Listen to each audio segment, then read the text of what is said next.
people have all these beliefs that prevent them from buying from you, and you're doing nothing about it.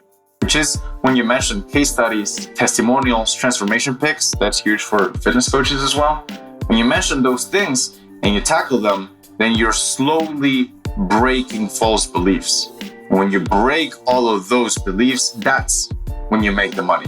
Great content creators solve objection. What is up, my friend, and welcome back to the Legendary Life Podcast. I'm your host, Ted Rice, health expert and coach to entrepreneurs, executives, and other high-performing professionals. Today, I have a different type of interview for you. My guest's name is J.K. Molina. He's a 22-year-old entrepreneur who is an expert in monetizing Twitter audiences. In fact, he built a company with a free Twitter account from Guatemala, which is where he's from, and sold it for $1.5 million. And when I heard his story, I was like, I need to know, how is this guy thinking? How are these people in their 20s, these new entrepreneurs, how are they approaching business? Are they doing it differently than the more traditional people who started in their 40s and they're in their 50s and 60s now? And what I learned was some interesting things. They approach the digital landscape much differently, I think, than many other entrepreneurs. So if you're interested in hearing a story, inspirational story about how he went from selling perfumes door to door to selling his first company for $1.5 million, and the lessons that he learned in that process and how he views taking care of his health, well, that's what we're going to get into today. And of course, we talk a bit about Twitter. Obviously, this isn't a business podcast, but we do mention it. And if you're interested in Twitter and monetizing social media in general, JK is someone who I personally learned from, as well as someone who I can recommend to you. So it's a fascinating interview. I think you're going to enjoy it. Without further ado, let's step into the conversation with J.K. Molina. J.K. Molina, it's a pleasure to have you on the Legendary Life Podcast. Thanks for coming on, man. Thank you for having me. It's good stuff. Yeah, and you're someone who I've followed on Twitter for a long time, for several years now. I've been inspired by your journey as an entrepreneur. I know parts of your story, and I'm really looking forward to finding out about this journey, how you got started. A lot of the listeners of the Legendary Life Podcast, they're not going to know you, but we're also going to share this on Twitter, where we're going to be sharing this with your audience in mind. So really excited to dive in. Yeah, man. Let's do it. We talk about whatever you want. And what's up, everybody? I'm Jake. Cool. And let me ask you, so when you got started on this journey of entrepreneurship, can you talk about your origin? Because I know you think in Spanish, right? Yeah, no, I do. What did that look like for you? Yeah, so it kind of started when I graduated high school. So I'm 22 right now, and I'm born and raised in Guatemala right now, and I just like the country a lot. But it kind of all started in high school when I had this break between college and high school, and I didn't really know what to do. And that's when I started seeing what could I I wanted to make money somehow, right? I wanted to see what I could do. And I remember that my teacher, the only connection back then that I had with people who were entrepreneurs, I didn't really look for them in the internet. My teacher used to sell secondhand perfume, right? He just used to sell bootleg perfume. And I thought well, this dude's making some money, right? I mean, it didn't occur to me that if he made good money, he wouldn't be a teacher, right? But he was still making a little bit of money, and I wanted to do it too. So I started buying secondhand perfume, buying some plants, planting it, squashing it, putting it in alcohol, and just going door to door to sell it, right? That money, I just kind of got into another courses of entrepreneurship. Eventually, a lot of things happened, and I ended up in Twitter when 2020 hit. When I was 19, I ended up in Twitter, and I saw people selling stuff on Twitter, people like yourself, just a lot of entrepreneurs selling courses and info products. And that was kind of the big thing back then. And I wanted to become one of those, right? Because I was a VA at the time, making $250 a month. That's kind of the conversion rate. but I was making it was fun. It was fun, man. I wanted to see what you could do because to me, it just didn't compute. Like, how is somebody paying like $500 a month for fitness coaching? Like it didn't make sense, right? And there's people making like $2,000 a month for writing tweets. Like that's what they charge. And I didn't get it until I got into the Twitter world, which is why like I consider like Twitter like kind of my online home, if you will, where I just go in every day. I talk to people there every day and I just do business every day on Twitter because that's kind of like my first experience with like real like entrepreneurs. So I really like it. It's like kind of really fun to me. Oh my gosh, man, I'm blown away. I didn't know you were 22. I thought you were like 30 or 32, but you're 22 years old. You started out selling perfume door to door. Then you transitioned into becoming a virtual assistant. And now you just sold this company that's doing $1.5 million. You exited your first company at 22 years old. And I want people who are listening right now, if you're needing a bit of inspiration, if you feel a little bit stuck in perhaps your own business, and maybe it's very different than JK's, but he's 22. And I think, JK, you're a representation of what's possible now. And you live in Guatemala. Did you learn English in school? Were you always speaking English? Did you learn it as you started getting into the entrepreneur/Twitter world? Yeah. So when it came to English, I started like learning it when I was like maybe like 8 or 9 because and like people like to tell the rags to riches story when it comes to me, and I wasn't really ever poor, right? I was like upper middle class. I wasn't like poor, right? Right on. But my parents, so sometimes I play that angle as in, guys, if I can do it, everybody can do it, right? But it's like I wasn't born at a disadvantage as much as people think. But my parents actually made a big effort to like put me in a good school.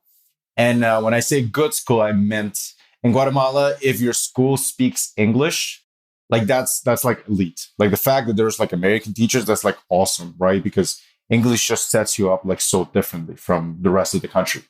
And they made a big effort for it when I was like 8 or 9. And I remember like the way they taught me was kind of, because my dad's Asian, right? So he's Korean and I'm a half Korean, and Asians tend to be strict with education, right? So you know this. And he had this like Bible for kids, right? Like stories with pictures. And he kind of spoke English at the time. So he was like, it was like kind of a semi-blind dude guiding a blind dude, right? So it was a chaos. But he was like teaching me stuff. And then he'd be like, okay, what does this mean? And it's like the story about Moses. I'm like, okay, basket. And I'm like, basket. Okay. But there were pictures with it. And I had no fucking clue what basket meant. But I saw basket and it was like a river. So I'm like, oh, basket means, oh, it's water, right? Basket is water. He just fucking hit me. It's like, no, dude, stop looking at the pictures. You got to learn English, right? So I like, okay, fine, I'll learn it. But he was teaching me stuff like that. And they just made a huge effort for it. And that was like kind of my unfair advantage. I just had really good parents and they just taught me. And that combined with, they gave me like video games and I had like my dictionary. I'm like, okay, Mario wears a hat, right? So that's kind of how I learned English. Yeah, thanks for sharing. I was curious about that. And I think, one thing, I know you've done a bit of nomading. I don't know how much exactly, but one thing I've learned from traveling around, I remember seeing a sign in a mall in Bangkok, and it's like advertising English saying, hey, you can open up your life and have so many more opportunities if you speak English. And then I think back about all the people in the States, and it's like, man, you have all the opportunities, all the podcasts, all the business information, not all of it, but most of it, it's in English. You got the elite ones. You got the good ones. The elite ones. What would you say about that as maybe helping someone to shift their mindset about maybe the opportunities that they have, but they're not quite seeing? I would say if you're American and you're listening, I used to be like super like kind of a dick, right? And I tell people like, dude, like you're American, you speak English, like shut up, you can't complain.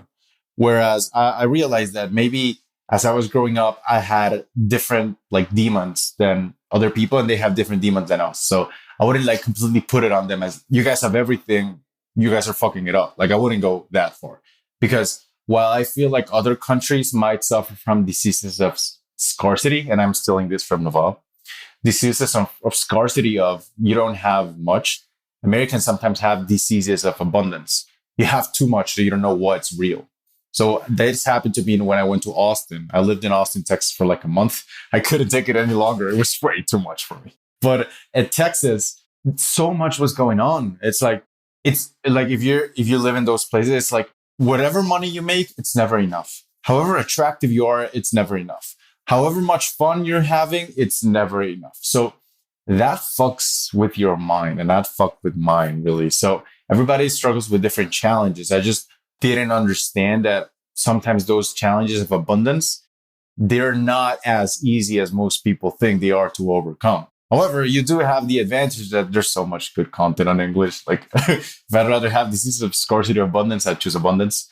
But still, it's not like it's completely easy. Like everybody's got it. You know what I mean? Yeah, 100%. First world problems are still problems, right? They're real. They're real. It happens. Yeah. I even think that sometimes people, they try to downplay what they're going through, and it does a disservice. Like I shouldn't be this upset. I shouldn't feel this way because I'm so grateful. Look at people who have less. And I don't think that's the right way to go about things. But I'm just curious, since we're on this topic, do you have more to offer about that and the mindset and the diseases of abundance? Because the majority of people who listen to this podcast, they're American or Canadian or from the UK, and some Australians. Yeah. Dude, Australians, just a side note on Australians, it's so hard to like manage meetings with Australians because for you, it's like February 2nd. And for Australians, it's like fucking Christmas. You know, it's like so complex to schedule a meeting with Australians. But side note on that, because I just had that recently. But yeah, about abundance and that, I feel like I was going to mention a point that I really liked from reading. So I don't read too much because I was like, I don't know, like business books were like kind of, I don't know, like boring. And I was like, okay, whatever. But I do read biographies because I find that biographies are easy to read. And I was recently reading Genghis Khan's biography. And like the dude conquered like a third of the world, right? So you might as well learn something from him. And he had he was growing older and his kids always grew like in luxury. They had so much money, so much land, like women, power, horses, everything, right? And Genghis couldn't really like put their mindset in them because kids that are born in wartime and kids that are born in peacetime have different values, something like that. And he had this really cool sentence that I don't know why that struck me as like the coolest part of the book, but he said, Genghis Khan hated luxury and he practiced moderation. So I feel like that's an excellent like way to handle entrepreneurship as well. Like if you're, or anything in real life, like it's a really good piece of advice from him, because if you practice too much luxury and you get too much, and luxury can't just be like getting into the coolest cars or getting into the mansions. It could be like you watching too many YouTube videos, right? Too much, it's dopamine luxury. You know what I mean? It could be you putting like smoking one too many cigarettes. It could be eating too much, right? If you practice that too much, when that happens, it doesn't end there, because you're doing that because it makes you happy. So on the happiness threshold, you reach level X, right? But when you apply too much luxury to your life, that threshold moves in a little bit. So the next time you're going to need to have a little bit more drink, a little bit more alcohol, a little bit more food, right? And then what happens then is it gets moved on so far, you forget how to be happy again, right? Whereas there's like two ways to be happy. You could reach happiness or you could make happiness reach you, which is why I think I resonated so much with the Genghis Khan quote, because when you make yourself willingly unhappy, when you practice moderation on your own, little things start making you happy. Like, for example, like if you drink, let's say you want to eat fruit, right? If you eat like a banana after you ate ice cream, the banana is going to taste like, I don't know, like even bitter. It's not going to be that sweet. But if you had coffee and it's like no sugar or whatever, it's just black coffee that's bitter, and then you have a banana, it's going to taste sweeter. So life works kind of the same way. If you practice moderation, then the little things in life, or the actual luxurious things in life, hit you harder. They make you, they just make you happier. That's kind of how I practice my own thing, and a big reason why I live in Guatemala, because nothing happens. Like literally nothing happens. So for me, waking up early, sitting on my computer and typing things on Twitter is incredibly exciting. Like I love it. Every time I do it, I'm just really happy. It just fills me with joy. And that's something I didn't have when I lived in America, which is why I chose to live in a third world country, even though like I've had a relative amount of success. Yeah, well, I'm in Brazil right now. I don't know if it's considered third world, but it does put a different perspective, and it's a different level of threat than I'm used to in Miami. Even that is not the most. That's where I'm from. It's not the most. It's not the safest city in the U.S., but in Sao Paulo, man, you need to be a lot more careful. And people, if you have any type of luxury car, it needs to be bulletproofed. There's no like, no, I don't think I'm going to do that. No, you're going to get robbed by someone at gunpoint for sure. They're going to get in your car. And the windows, they have to be like darkened, so they can't see you watching your phone on the car. Exactly. Exactly. Yeah. And that kind of keeps me on the edge, even though I'm going to go to Europe in a little bit.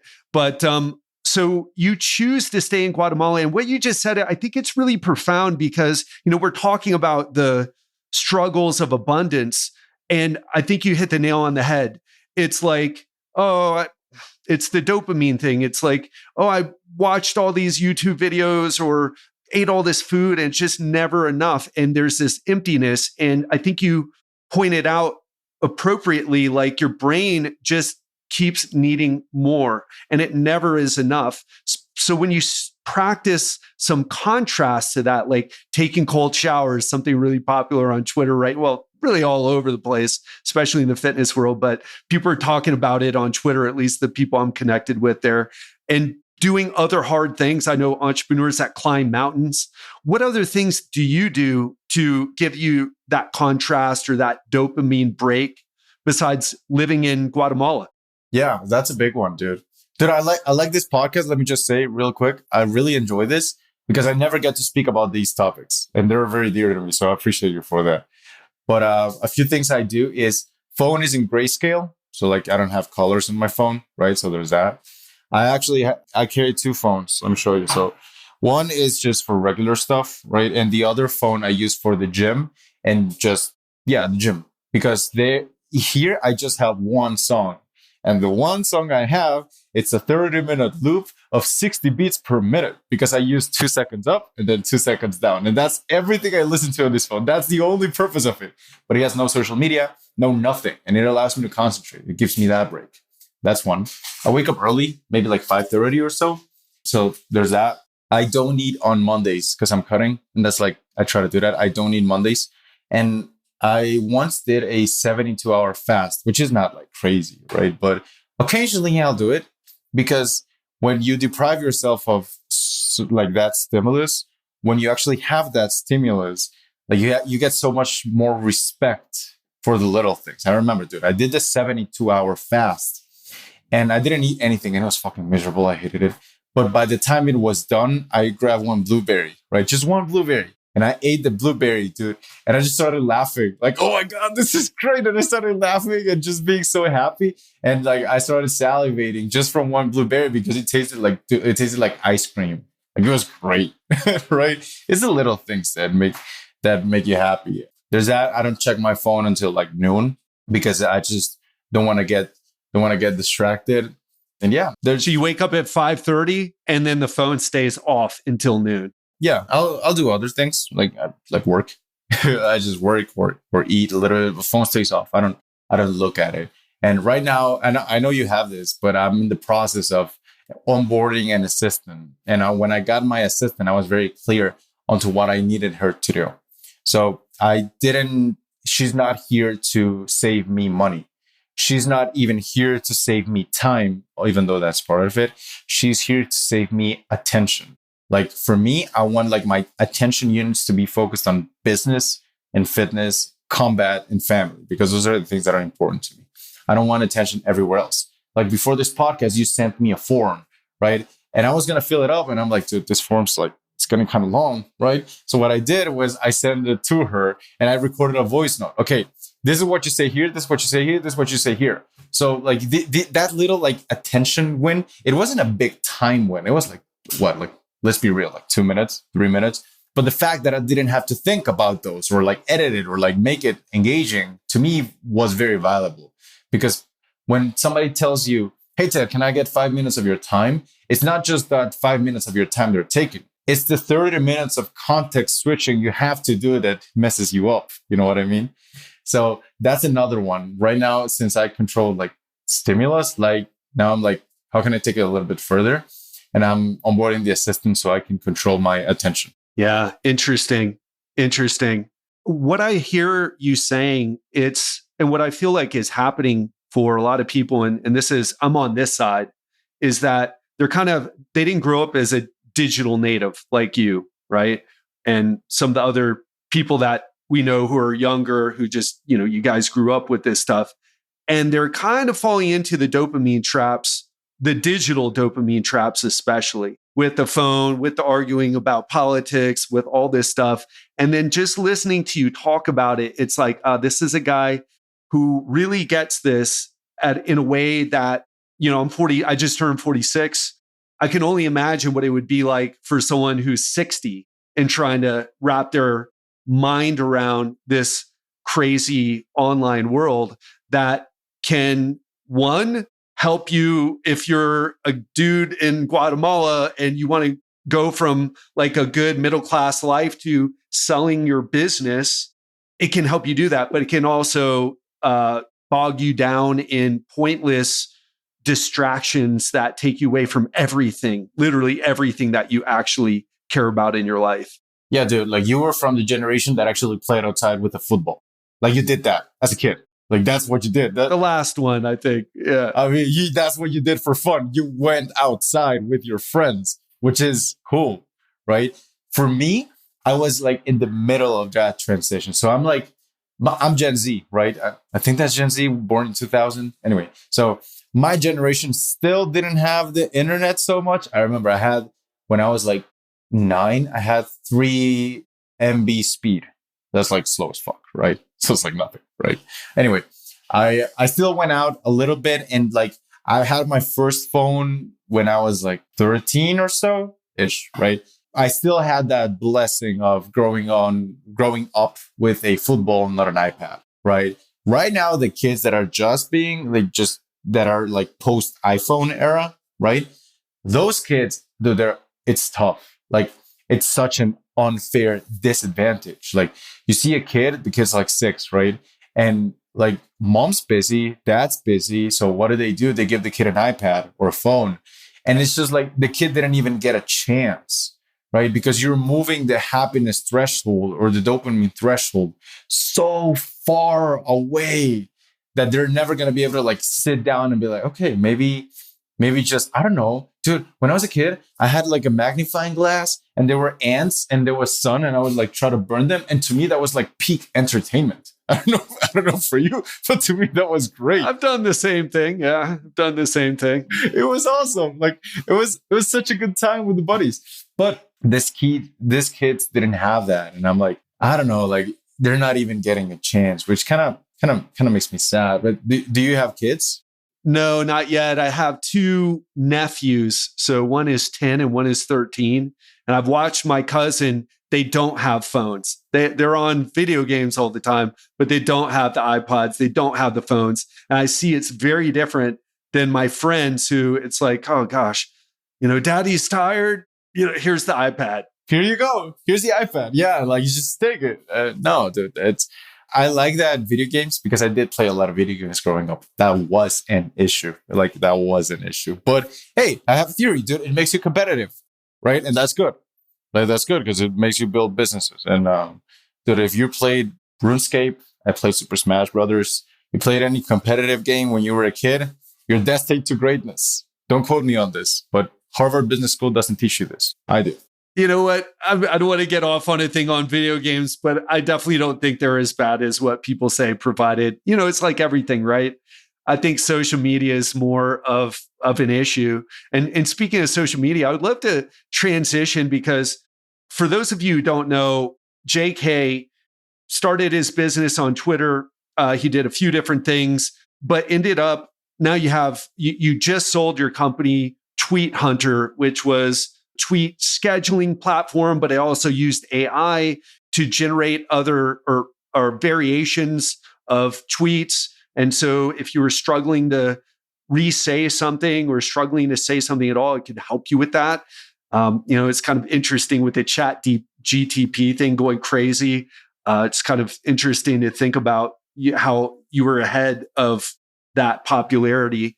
And now what you do is you have a offer, Tweets and Clients. So it's tweetsandclients.com. And what you're doing there is you're teaching people how to use Twitter specifically in a way to generate income. And I would love to talk a little bit about it, but before we have the conversation about, your business right now, can you talk a little bit about the mistakes you see people making, especially for those people who think that social media is a place to, I don't know, that likes are cash, for example, or that arguing is protective or productive, right? What do you have to say about how people are using social media?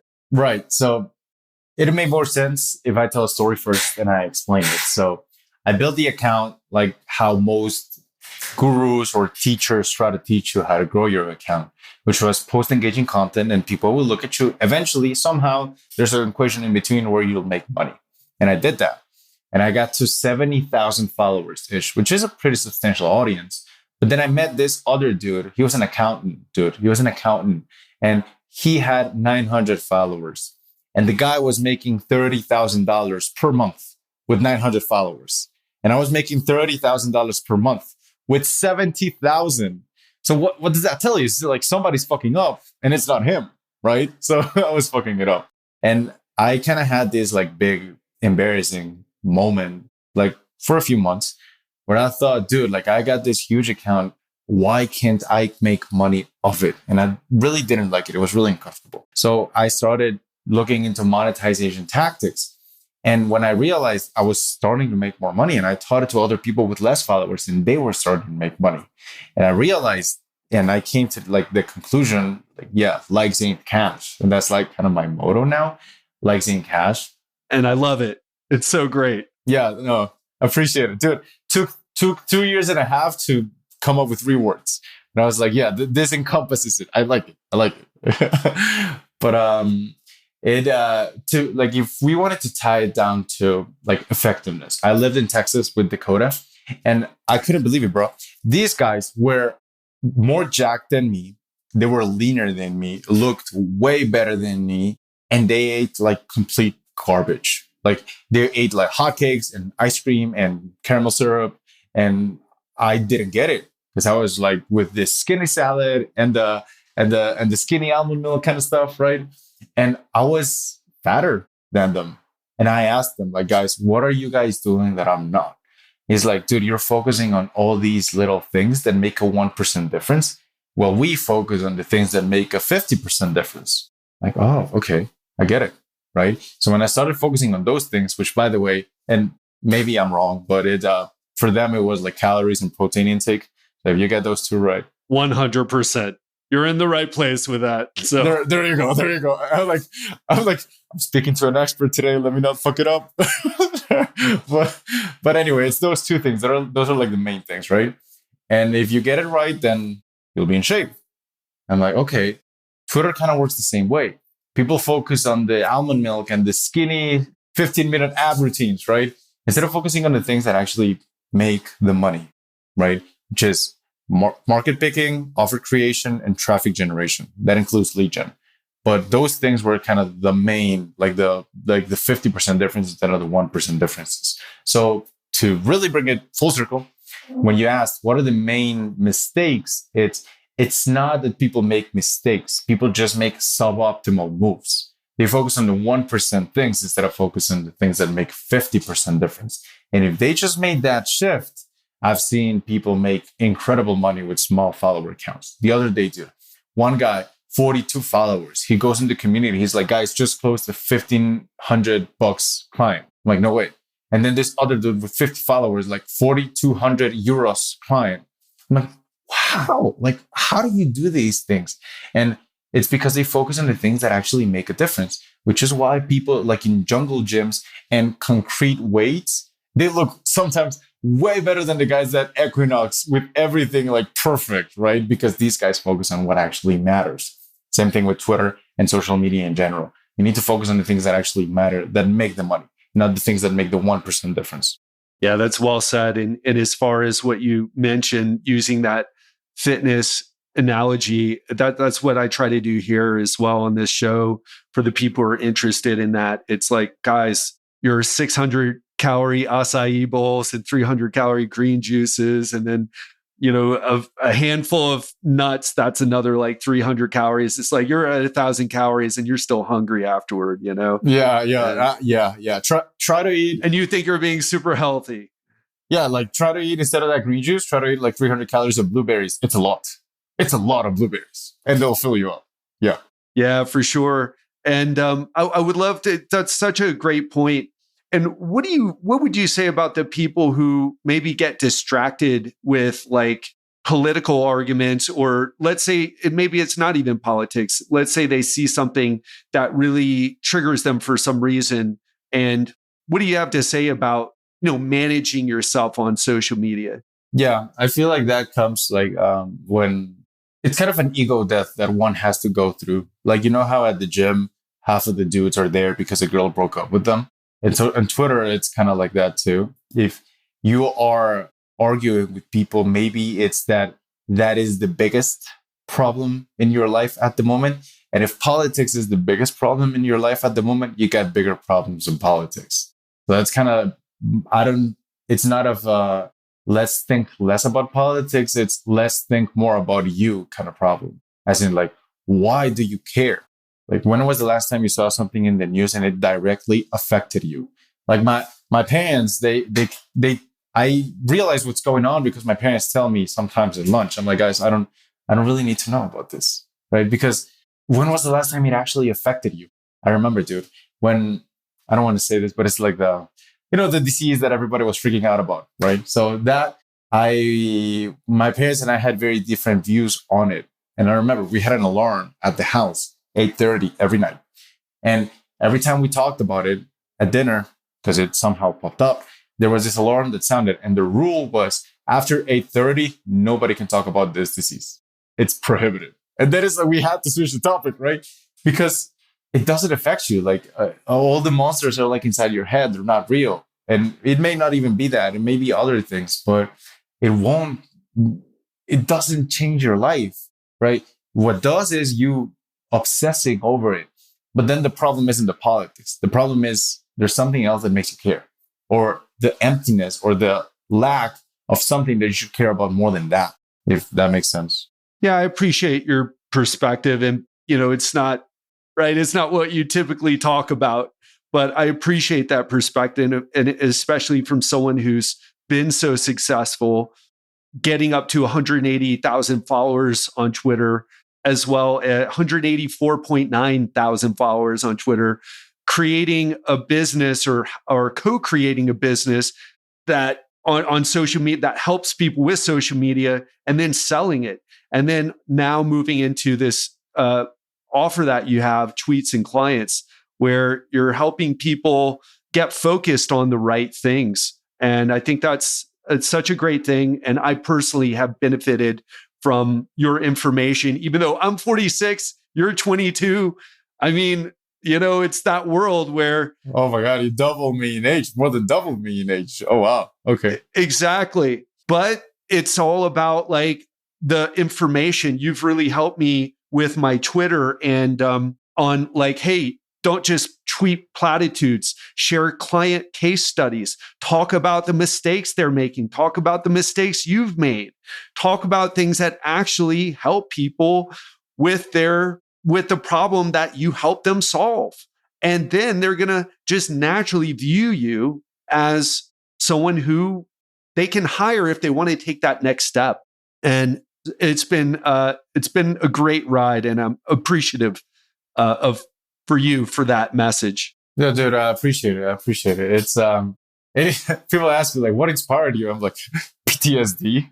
Like the embarrassment of that dude making so much more money than me with that little followers, it was horrible. But I think it might make sense to go a little bit deep into that and content that makes money. Sure. If you'd like to, because I actually was thinking about it recently.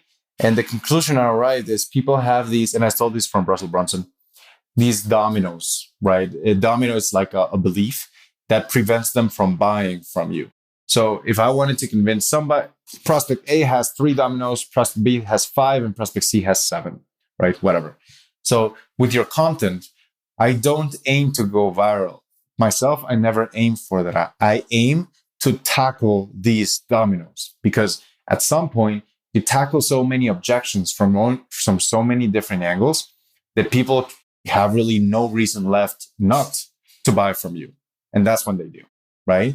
So instead of coming up with what's the greatest or most engaging thing I could talk about, I would instead think about what is one objection I can tackle with this one piece of content, right? Maybe it's a price objection. Maybe it's the ROI objection. Maybe it's the time or the effort or the sacrifice or the commitment objection. And eventually you start tackling these dominoes, right? Which is why the money you make today comes from the content you wrote a year ago, right? Because that's when you finally toppled all of those dominoes, right? And people go, dude, like, I'm not making any money from social media. It's like, well, one is, hey, you probably stopped. And if you stopped, like, how do you expect to make money?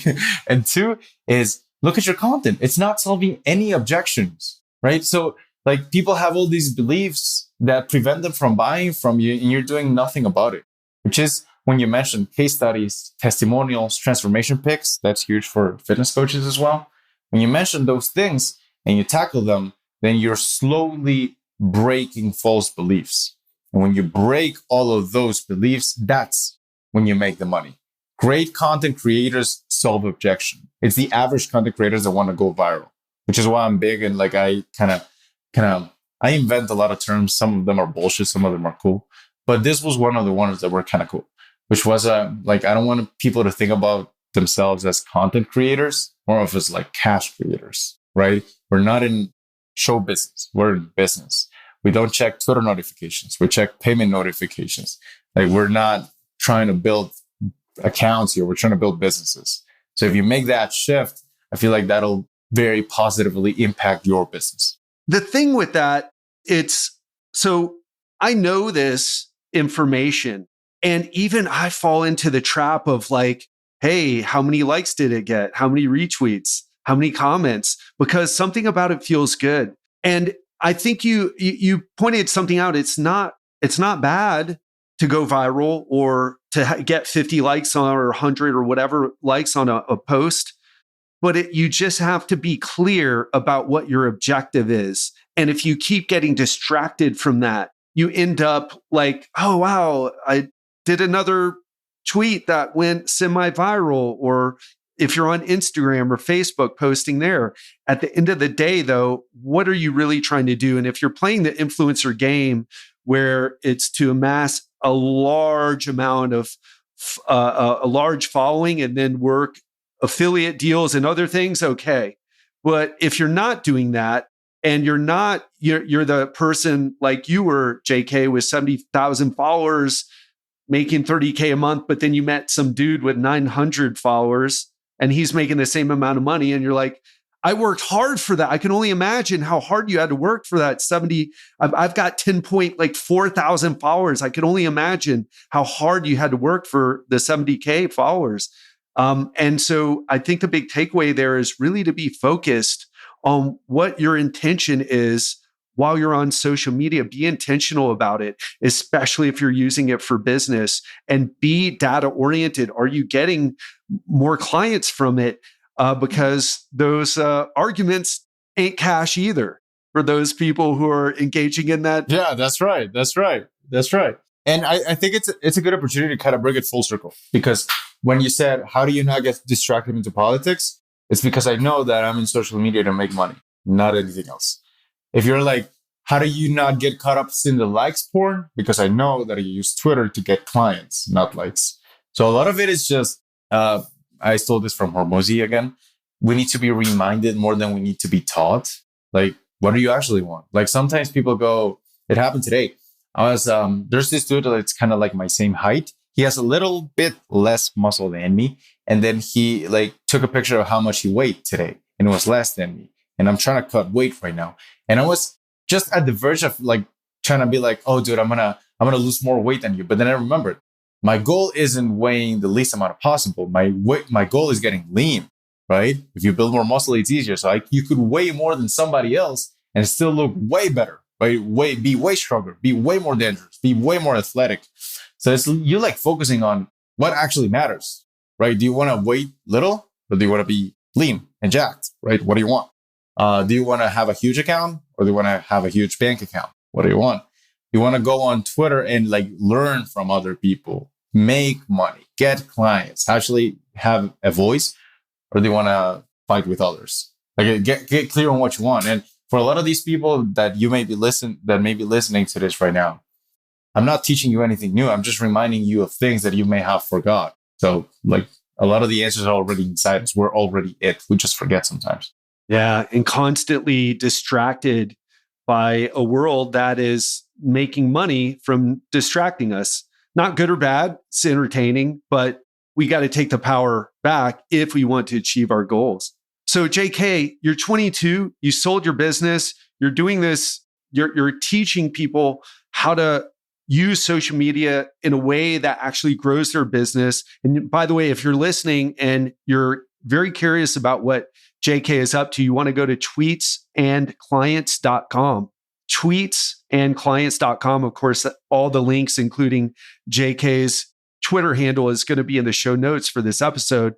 But JK, as we're kind of wrapping up here, I would love to ask you, what's next for you? What's next is, so a little bit of context is I sold the company, right? But I sold it, I feel like a little too soon. I should have waited. And I rushed too much in the building of the company. So now I started Tweets and Clients, and I partnered up with Ryan. He's my business partner. And I told him, dude, we're in this thing for 3 years. We're essentially married at this point. Cool? He's like, cool, fine, we'll do this. So now for the next 3 to 5 years, I'm just going to focus on building this one business because that was the lesson I had to learn kind of the hard way. Should have waited, missed out. But why do you say you should have waited? What do you see happening differently? So the reason why I say I didn't wait was not because I sold it too soon. It was because I started other businesses instead of focusing on the one, right? I didn't measure opportunity vehicles. I started a community and another course and another cohort. And it was a problem because I split my focus and my attention. And when I split it, I kind of didn't make any progress in any area.